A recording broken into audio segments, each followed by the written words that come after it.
Olá a todos, é um prazer, sou Lélio, Braga, Calhau, coordenador da Rede de Conhecimento, Senhor Criminologia, e estamos hoje aqui muito emocionados recebendo o professor Lawrence Sherman, um dos maiores criminólogos da atualidade. A nossa transmissão hoje será em inglês. Temos aqui também na mesa o professor Tulio, um dos grandes sociólogos criminais do Brasil, criminólogos, uma pessoa assim que ajuda a nossa criminologia científica ir à frente. E temos também Pedro Scuro Neto, que é o nosso presidente da mesa, que dispensa apresentações. O professor Pedro Scuro Neto é uma das maiores autoridades em criminologia no Brasil e no mundo, talvez, e responsável por introduzir a justiça restaurativa nas discussões brasileiras.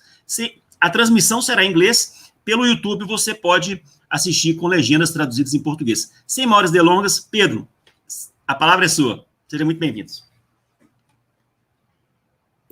Professor Tulio, que é responsável pela aplicação prática da criminologia baseada, policiamento, especificamente, policiamento baseado em evidências do Brasil.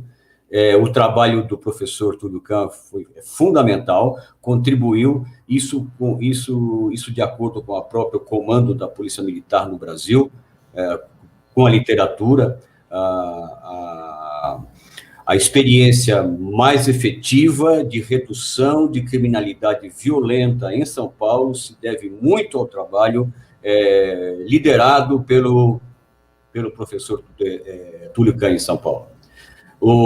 E, logicamente, temos aqui, aqui com a gente o meu querido Larry Sherman, que é o responsável por a gente ter começado policiamento baseado em políticas públicas baseadas em evidências no Brasil, isso em 98.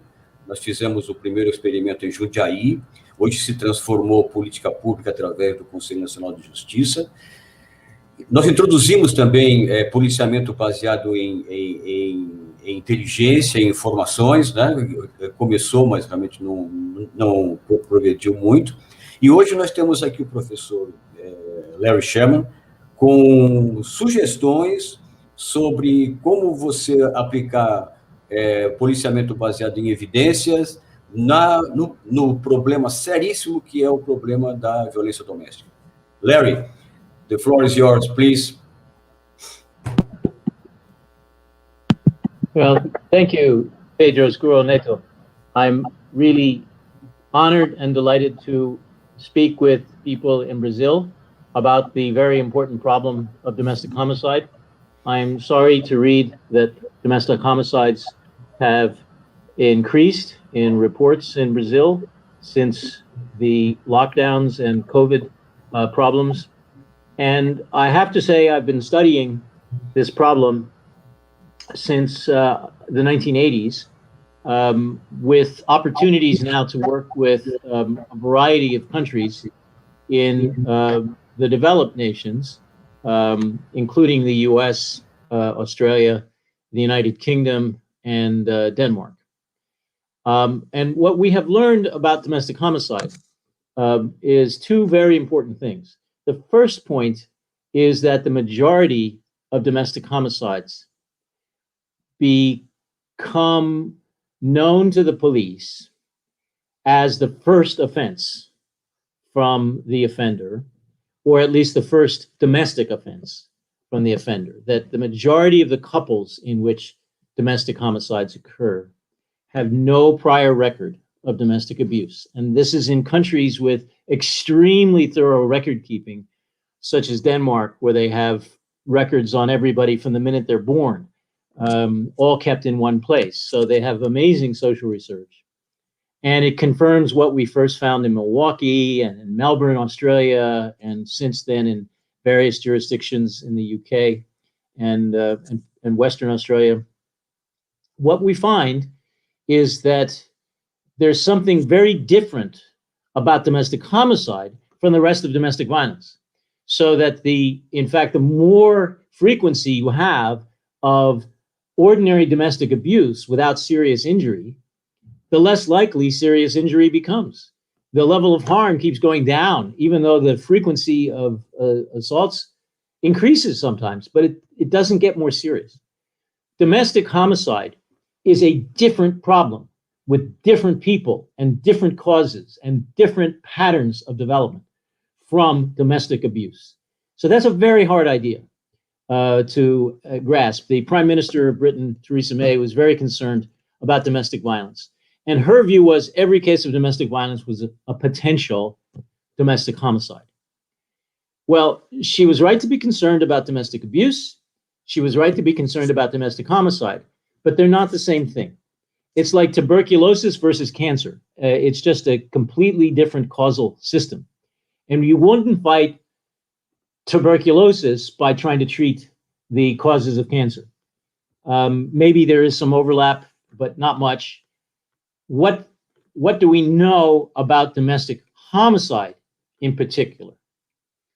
Well, we know a lot of things that make it look like domestic abuse: drinking, drunkenness, drug taking, unemployment, patterns of marital breakup in the family history, all very common in domestic homicide, also very common in domestic abuse.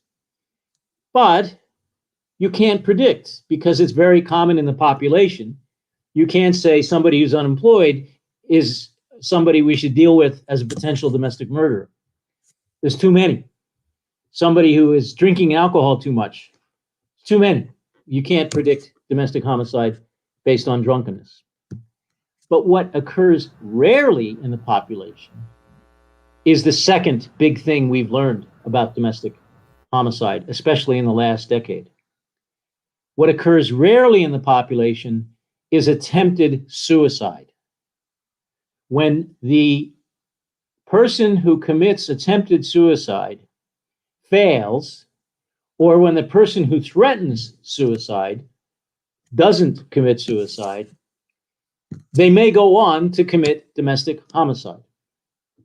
And if you look backwards from the domestic homicide to their previous behavior, looking backwards, there is a higher percentage of domestic murderers who have threatened suicide, attempted suicide, or had suicidal thoughts than almost any other factor, and certainly relative to its frequency in the population. So threatening suicide, attempting suicide turns out to be very rare. And if you have that population, that's probably your best target for primary prevention of domestic homicide. Not the people who call the police over and over again, not the people who have even been charged and convicted in the past, maybe even gone to prison. These are not typically the people who commit domestic homicide. I had a colleague at the University of Pennsylvania, Ivy League University in the United States, professor of economics, distinguished, good scholar, lived with his wife in the suburbs, no children. She had decided to leave him, told him she was going to get a divorce. He kills her and then makes it look like there was a break-in and a burglar had killed her.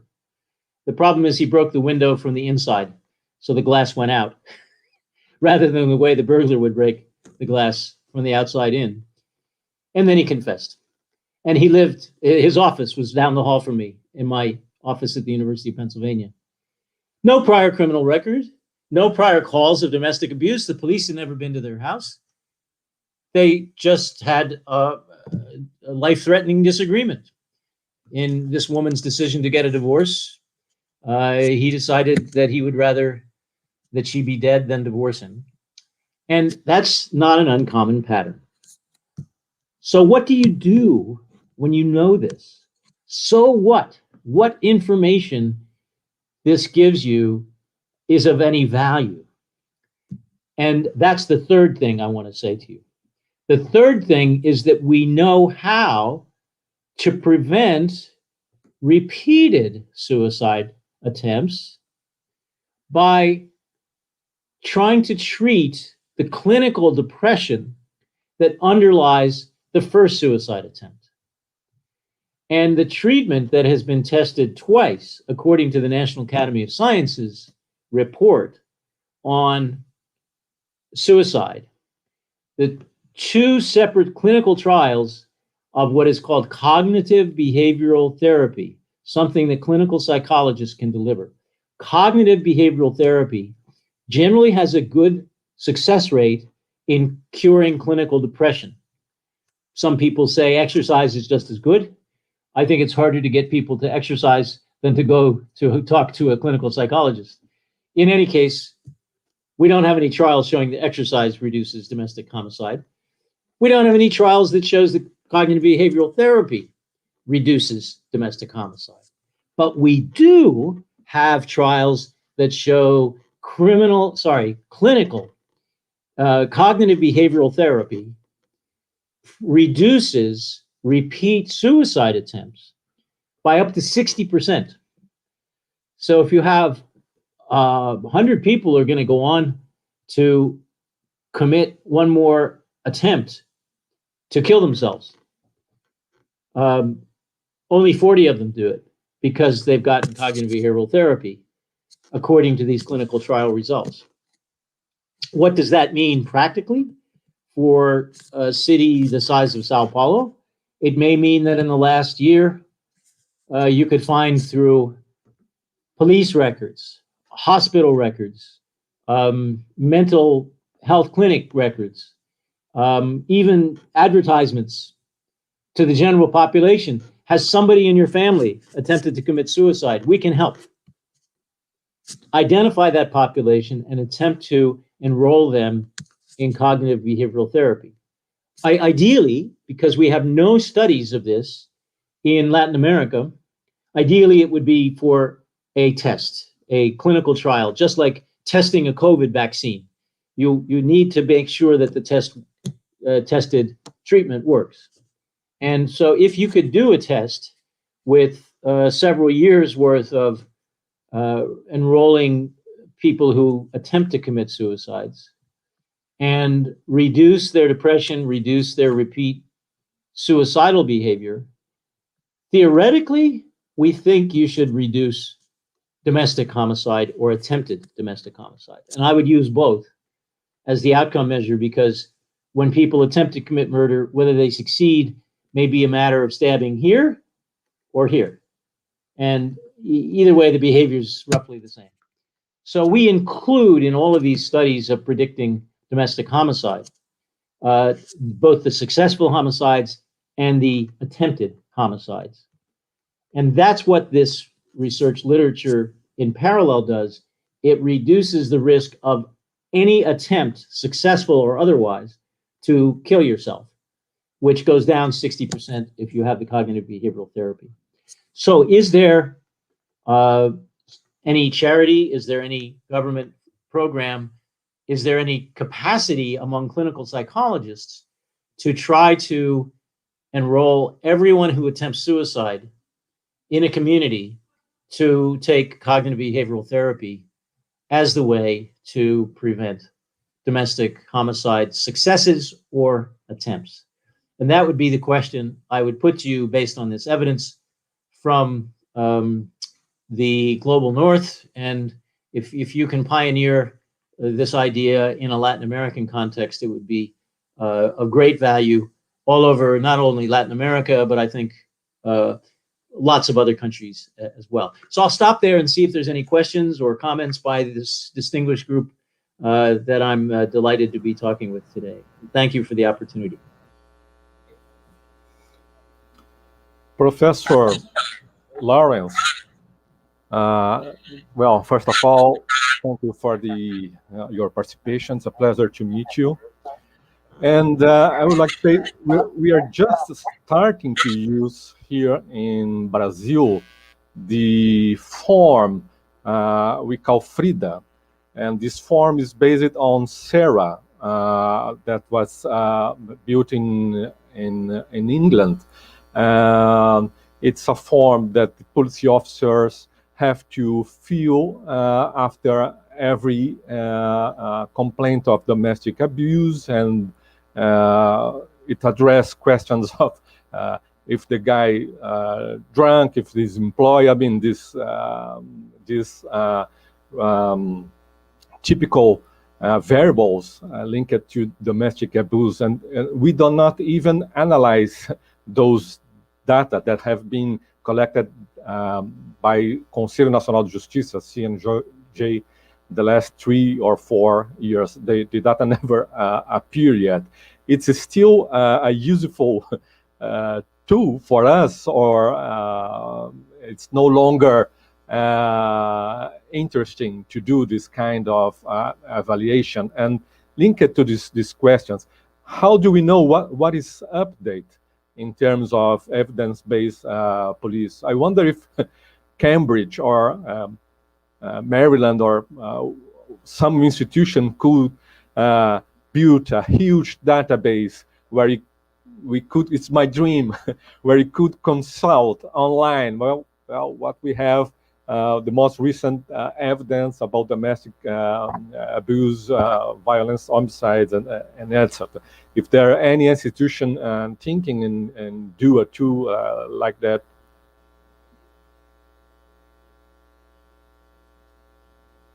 Risk assessments in the UK that have been notoriously unsuccessful in actually identifying risk. So that one dimension of the study that was done by Chief Constable Sarah Thornton of the Thames Valley Police, who is now the Anti-Slavery Commissioner, and she has been made a dame of the British Empire in honor of her work. What she found was that this form that the police officers filled out every time they went to a domestic call was, well, not only irrelevant because the domestic homicides had not been preceded by any prior police calls. So there's no officer there, there's no form filled out, so the form can't predict the domestic homicide because there was no prior police contact. So that's the first problem. Some of the cases did have prior police contact, some of them did have the form filled out, and by and large, the form said this is not a high-risk person. So having the police fill out the form based on the checklist that is used for the DASH tool, it means domestic abuse, stalking, and harassment, DASH, domestic abuse, stalking, and harassment. It was not an accurate predictor of high harm behavior. Most of the cases that had been identified were classified as low risk before somebody got killed or somebody attempted to kill their partner. So we're not able to say that using these risk assessments is evidence-based. That is, there's no evidence that we can accurately predict with this factor of well, it takes about a half an hour for police to fill it out. And hundreds of thousands of times a year, the police are filling out this form when they could be out, for example, trying to find people who had attempted to commit suicide and who are very much at risk of killing somebody if they don't get cognitive behavioral therapy. So I think it comes back to the question of, do we want police to follow bureaucratic procedures because it makes them look like they're doing something? Or do we want them to make a difference based on good evidence? So that's where I think the current British compromise is a mistake, because instead of getting rid of the forms, they're changing the forms. They still don't have any evidence that the forms are predictive of high levels of harm. And that's really the challenge, is to find a form that works rather than have a form that's good in theory. But these are all theory-based forms, they're not evidence-based forms. And that's where I would say that what Cambridge can do for the Brazilian public safety is to help you with the evidence-based methods necessary for predicting domestic homicide. So the first thing you could do is what we did. You take a population of hundreds of domestic homicides, and you look into the antecedents, the things that happened beforehand. And of the homicides that you have, how many of them had prior suicidal behavior or threats to commit suicide? Do you get the same 40 to 55% that we get in England, Denmark, Australia, United States? That's the key question, I would think. And if you do, then I would be encouraging the therapy approach for people who had attempted suicide. If you don't, you might find some other factor, like perhaps, I don't know, there's a certain kind of alcohol, absinthe or something, that people, if they drink that, it's a risk factor.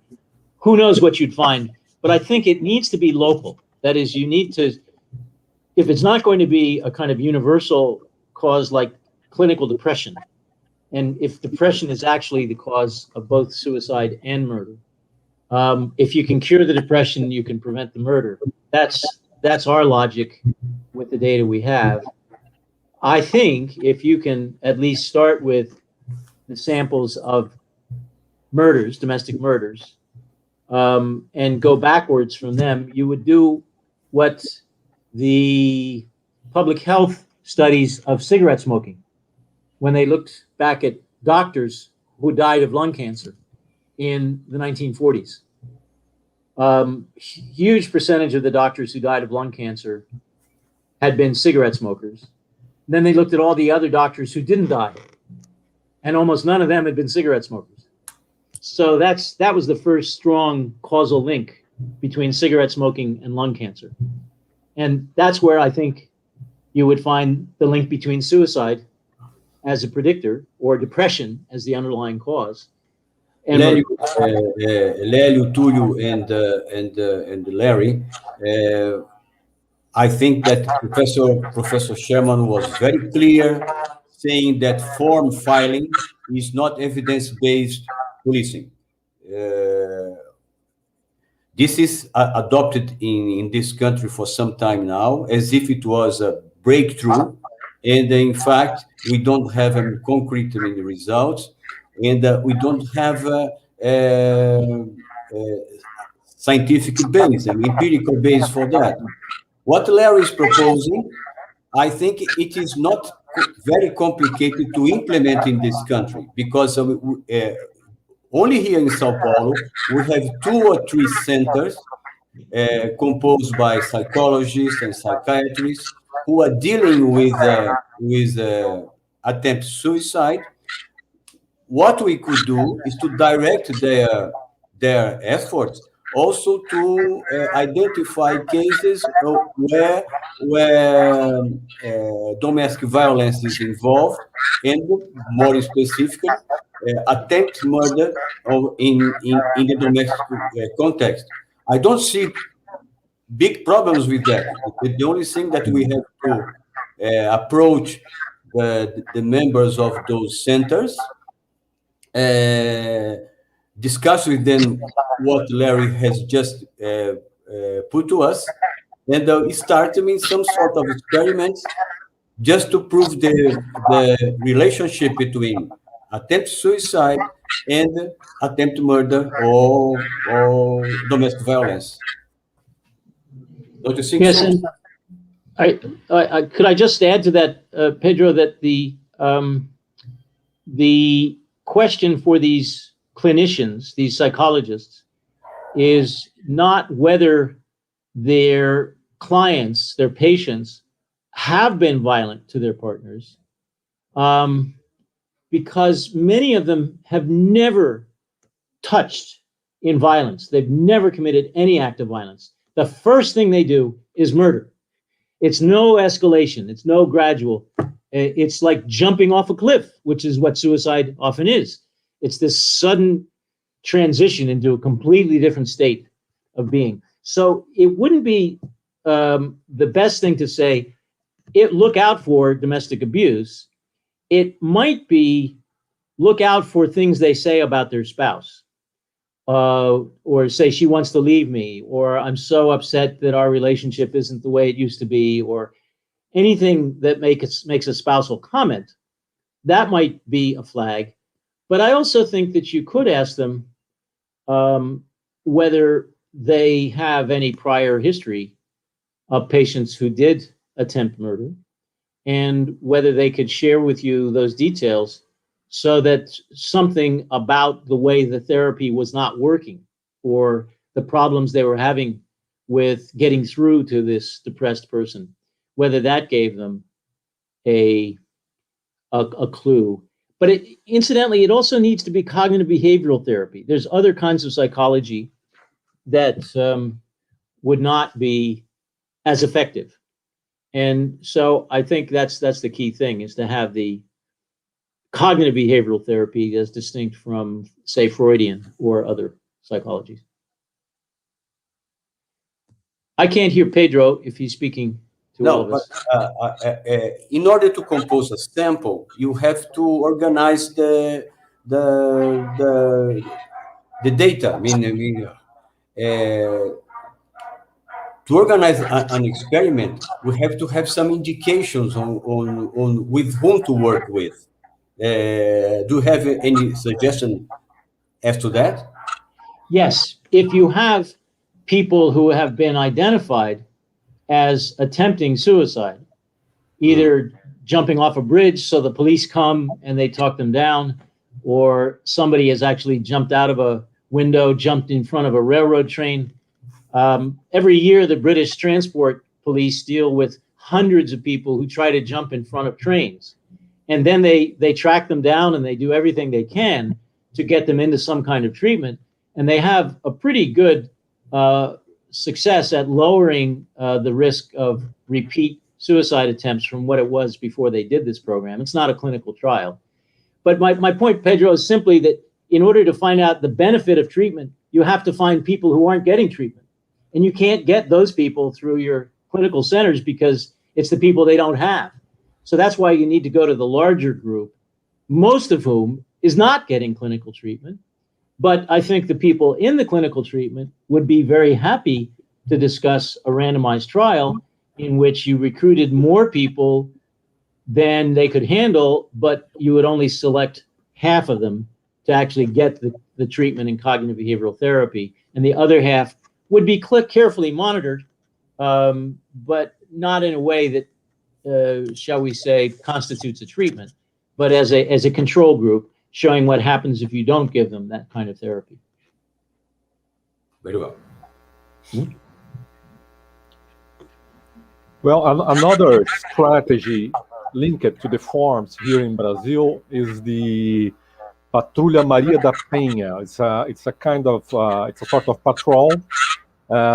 This patrol, judging the seriousness of the aggression, pass in front of the houses and ring the bells and ask if everything is fine with the couple, supposedly based on the seriousness of aggression.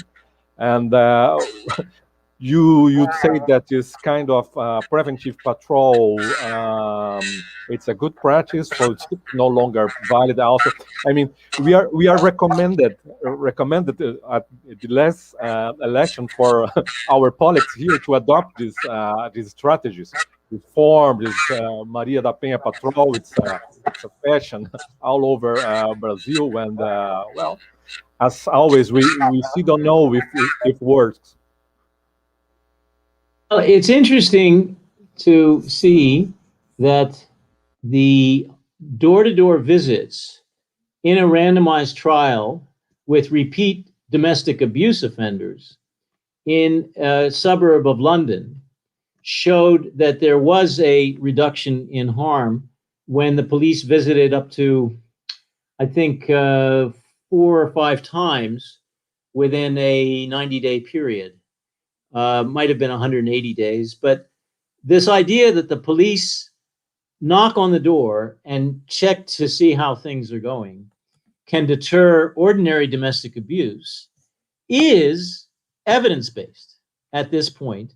We have at least one randomized trial that shows that. And so maybe you should say it's promising, like the Maryland report, because we don't have a second randomized trial. But if you have 1,000 people who the police have visited twice for domestic abuse, not attempted murder, but the normal common assault with minimal injury, nobody's going to the hospital, but there's been repeated assault. If you took a population, that would be very large and the police couldn't visit them all the time, and you cut it in half. Random assignment. Visit them and see whether they have fewer repeat calls to the police than the ones that you don't visit. And have a replication of this trial in Bracknell Forest, where the former prime minister lives. And I think that using the form perhaps to decide who to visit or who to draw the sample from would be fine. You use the ones that they're rating as more dangerous, and then you take 1,000 of those, 500 get visited regularly, once a month, once every 6 weeks, whatever, and the other half don't. And you follow that up for several years and see what difference it makes. That would be a very good study, but about the problem of domestic abuse, not the problem of domestic homicide. It's two separate problems.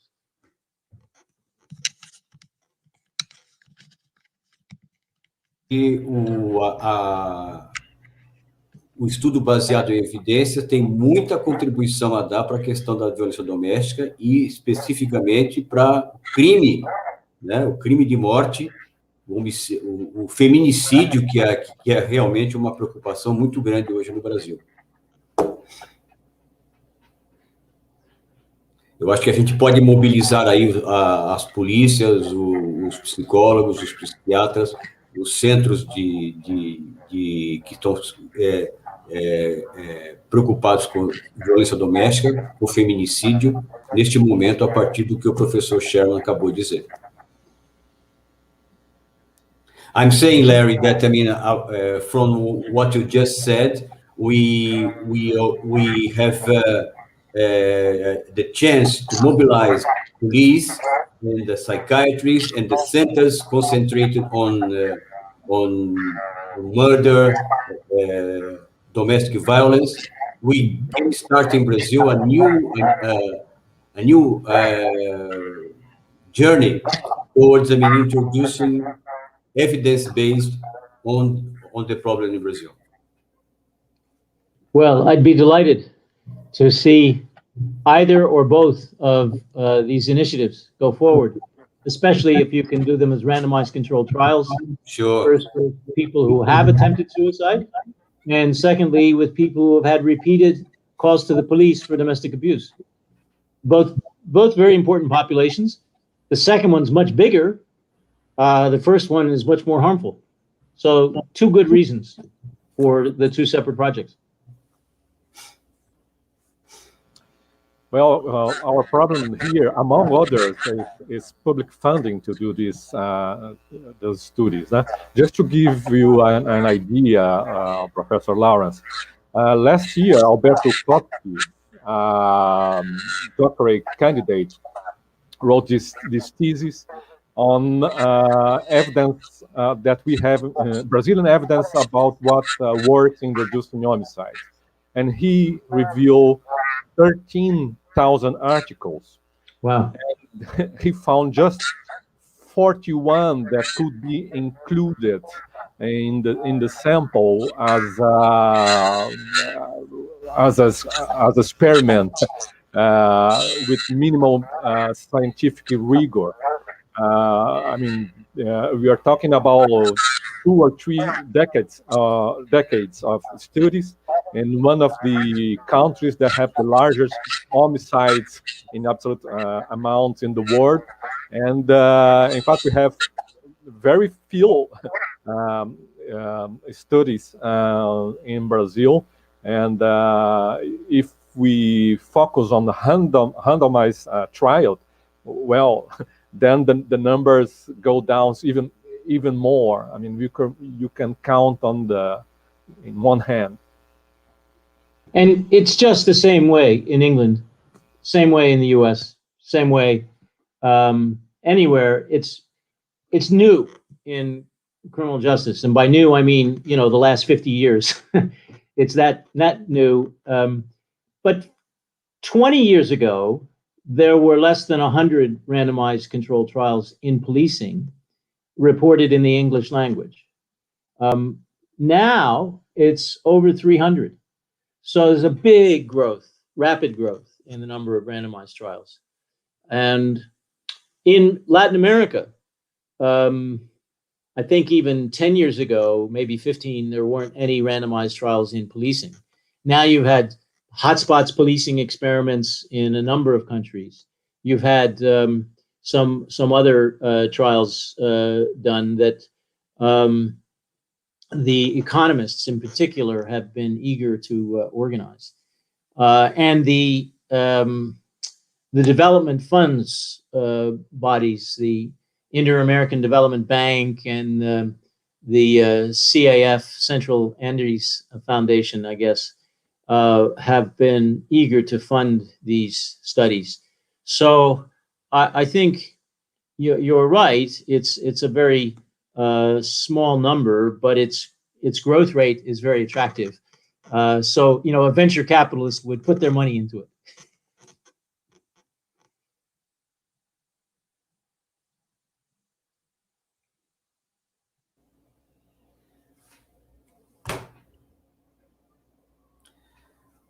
Well, we had the same problem when we started, trying randomized experiments in restorative justice. We started some experiments, and it was a good thing. It contributed a lot for the start of the experience in this country. The problem is that nowadays they don't do it anymore. So it was just one try, and it didn't flourish. But anyway, what Larry just said now is no cause for being pessimistic. We have the chance, we have the funds. And the question is, we have only to make proposals, organize the experiments, and start doing them. And if you had any estimate of the number of suicide attempts per year, that would be a very firm basis to start with.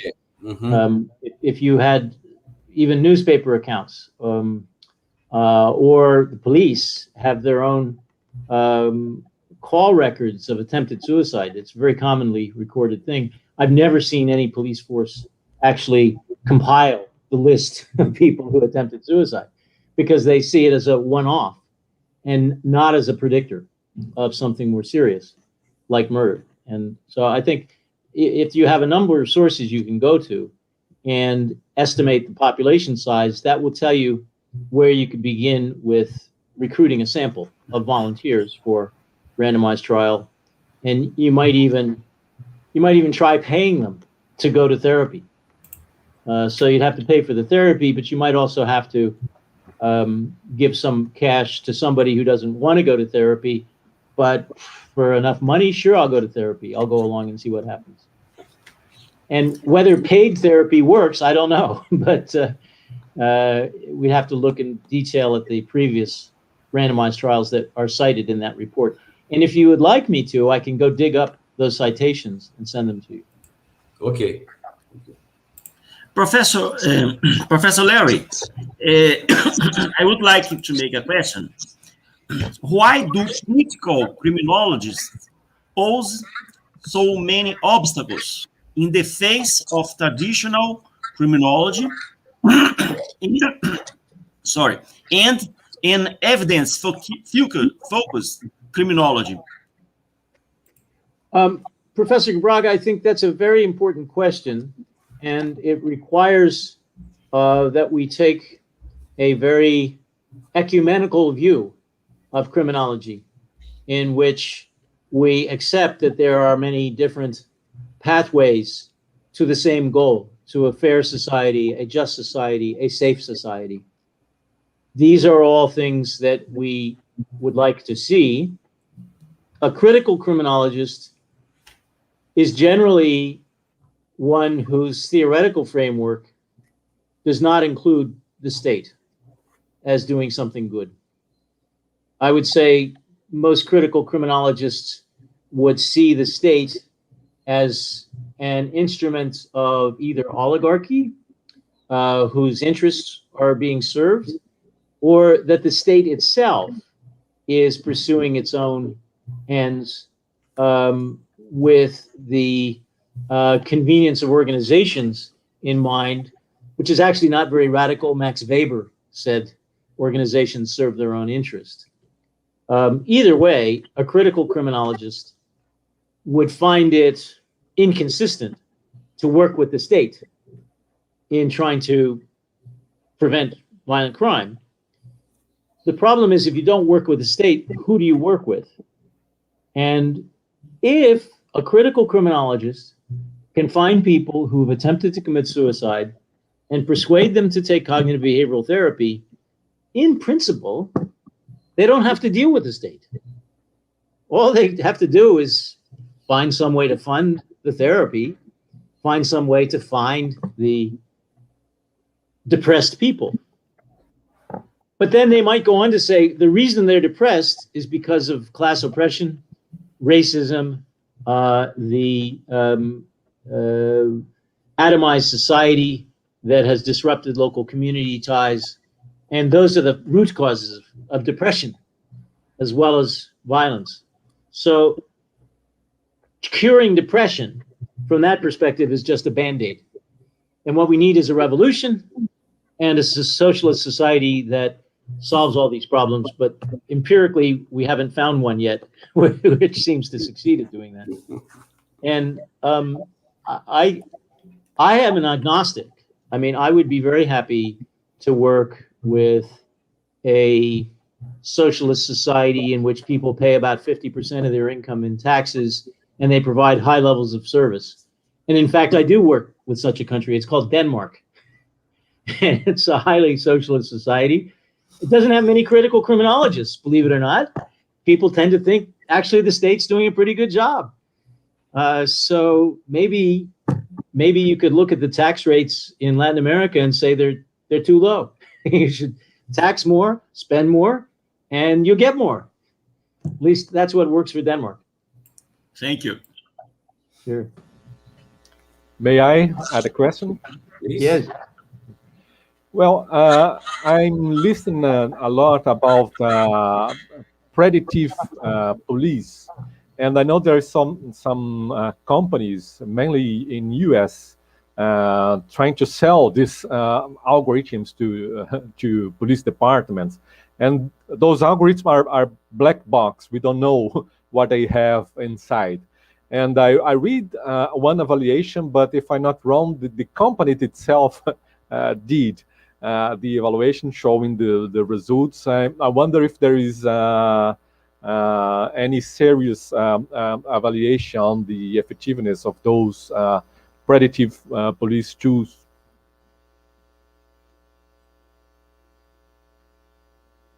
The methods of prediction from the companies selling the product. We don't have good evidence that companies doing this for a profit are helpful. And for one thing, they're not very good at persuading police officers to use their information. So one evaluation by the Rand Corporation in a US police force in the South showed that the police just didn't go to the places where crime was predicted. They didn't do anything with the information, which doesn't mean the information was wrong. It just means that the police were not given reasons to work with it. So I think you have to recognize that you can't just give information. You have to build understanding. You have to educate. You have to train. You have to create a consensus, which is what, of course, we try to do in universities. But I think the more fundamental issue is transparency, not secrecy. Transparency is what artificial intelligence needs. And when we developed a predictive model for police in the north of England, in a community called Durham, we were totally transparent. We said, this is the equation. Here are the variables. One of the variables is the social class composition of the community. If it's very high percentage working class, it actually increases the risk of violence compared to having a more educated population with higher salaries as middle class. It's very accurate predictive in its power of saying whether an individual who's been arrested is at high risk of committing a serious violent crime. But when the community got a hold of this information, because we gave it to them with a private foundation grant, not for profit, we gave the algorithm to the police for free, not selling it. And then they gave it to the community, as we said they should. And the community said, we don't like that. We don't want you using demographic characteristics to predict whether working class people are going to be more violent than middle class people. So the police chief said, okay, we'll take it out. And he calls up, hey, Cambridge, take out that variable. And we said, fine. And then we said, and this is how much it reduces the accuracy. A little bit, it's not too bad. But does it increase the legitimacy? Yes, because there was no complaint about this. But to tell you how the fake news goes, the fake news was that the prediction that Cambridge did for Durham police was racist, and it was picking on black people. And that's a really interesting claim, because in that part of England, there aren't any black people. And they weren't in the database. So how could, A, we didn't have race as a variable, but B, there weren't any black people there. So there's no evidence that it could have been biased against black people who got arrested. I mean, there might have been 1 in 10,000, but it's basically an all white, it's the whitest county in all of England. And so the fake news about algorithm-based policing, robot-based policing, is very risky, because I think the data analytics can be very valuable. But the Supreme Court of the United States did everybody a disservice when they kept somebody in prison based on a private business algorithm predicting repeat offending when they got out of prison. And the lawyer wanted to see the formula, the equation in the algorithm. And the business said, it's a business secret. You can't get a hold of it. And the Supreme Court of the United States, which for some reason loves business, they said, of course it's a business secret. You can't have access to it. The Constitution says you have a right to confront your accuser. And in this case, the accuser was a piece of algebra. But you couldn't see the algebra. You could not confront your accuser. And so I think it violated the Constitution of the United States, not for the first time with the Supreme Court appointed by certain presidents, and 3 of them under the most recent president. So the Supreme Court is a real problem. And because they allowed secret artificial intelligence to put people in prison, I think people will just remember algorithms are dangerous. They're tyrannical. They're something dictators do, and they're not democratic. We have shown you can be democratic, you can be open, you can say this algebra belongs to the people, it's the people's algebra, and they can fiddle with the formula if they want to, and they did. So let's go for the people's algebra and fight crime with greater accuracy. Sorry, I can't hear you, Pedro. Pedro, there. Okay. Recently, you wrote a letter to President Biden on American police, and this letter was published by the New York Times. Would you please explain to us what was this case, please? Well, I think that the American police have suffered massively because of the behavior of Derek Chauvin murdering George Floyd. And the American anger at not just Derek Chauvin, but 800,000 police officers has been huge. And that anger has come out in so many ways that police are resigning. New people who want to be police officers now don't apply. the number of police officers is dropping, and what the police do is much less targeted on dangerous people who might shoot other citizens. So all over the big cities, the homicide rate is going way up. And the country is in the middle of a violent crime wave that nobody notices because of COVID, because of forest fires, because of hurricanes, because all these disasters at once. But meanwhile, we have the biggest crisis in police legitimacy and police self-respect that we've had since World War II, I think, even greater than the 60s. So my advice to President Biden was to stick with his traditional respect for police who risk their lives to protect people, and to invest in police, to give them more training, to give them more regulation, inspection, oversight, to help the 50 states and the governors of the 50 states establish more data-driven oversight of rogue police. So maybe if it's 3% or 5% of police who are committing most of the racist acts, most of these killings that are unnecessary, we could get them out of policing. There's so much that could be done. We have so much knowledge now. And we need a bill that would provide the funding to improve policing in the United States. Biden should be opposed to defunding the police.